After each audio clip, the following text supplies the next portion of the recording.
je knjiga, ki posrka mlade, njihove starše pa spomni, kako je biti mlad. Norveška avtorica Linn Skåber se je veliko pogovarjala z mladimi skozi njihove misli, pa so potem nastale zgodbe ljubezni, odraščanja, spolne usmerjenosti, samopodobe. Knjigo sta brala Rok in Laura. Linn, najlepša hvala za tole knjigo. Iskreno moram povedati, da je ena meni ljubših, ki sem jih prebral v zadnjem času. Že naslovnica recimo lepo nakaže, kaj se podi po glavi mladega človeka. Laura, kaj je pa tebe najbolj skrbelo, preden si prišla na tole snemanje? Jaz v bistvu še nikoli nisem bila na takem snemanju in sem bila kar malo živčna, ker ne vem, kako to izgleda. In me je bilo najbolj strah tega, da se mi bo zafocljal jezik ali pa da bomo utrpljeni pred kamero. Laura, moram povedati, da ti gre odlično in da si res prijetna sogovornica. V knjigi mi je poleg vsebine bil izredno všeč slog, ki ga je avtorica uporabila, poln je humorja, sočnih besed, včasih tudi kletvic. Ti je to všeč ali se ti zdi, da avtorica nekoliko pretirava? Nič ne pretirava, se mi zdi. Meni je to zelo všeč, ker se mi zdi, da je pisateljica tako naredila zgodbo bolj zanimivo in privlačno za nas mlade. In res se zdi, kot da bi najstnik pripovedoval zgodbe. No, tudi meni se zdi, da prav zaradi slenga knjiga še lepše teče. Predlagam pa, da več o tem vprašava prav avtorico knjige, Linn Skåber. Linn, how much have you edited teenager stories? I'm sure you haven't changed their language, which are full of slang and also curses. Jeg har forsøkt å på en måte høre på hvordan ungdom snakker og på en måte ta inn språket i tekstene mine. Samtidig så har jeg ikke vært sånn fryktelig opptatt av det, fordi jeg mener at dette er ganske allment. Disse historiene tilhører alle, og hvis jeg gjør det for ungdommelig, så er det på en måte en 50 år gammel dame som vil prøve å være ungdom.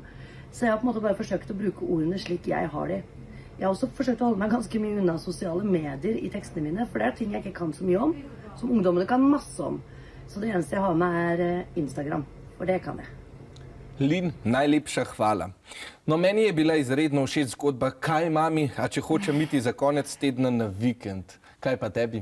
Ja, meni se tudi nariše en tak nasmešek na obrazu, ko se spomni na to zgodbo. In v bistvu je res odličen prikaz, kako si v glavi ustvarimo neko zgodbo, kako bo vse cool in zabavno, potem pa se vse odzije čisto drugače.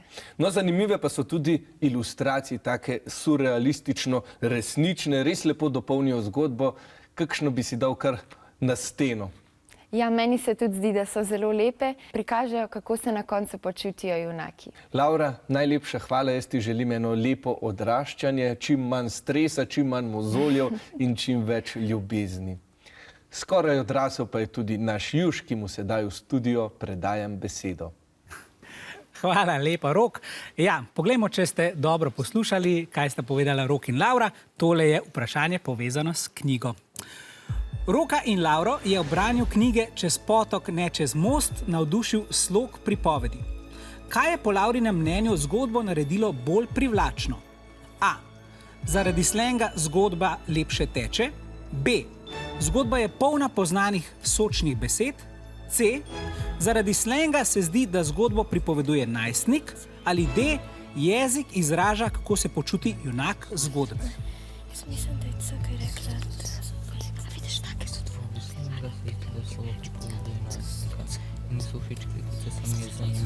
Ja, mislim, da je C. Hvala lepa za odgovor. Torej, obe ekipi sta odgovorili C. Zaradi slenga se zdi, da zgodbo pripoveduje najstnik. Ja, pisateljica je pripoved naredila zanimivo in privlačno za mlade, saj se zaradi slenga zdi, da zgodbo pripoveduje najstnik. Pravilen odgovor je torej C.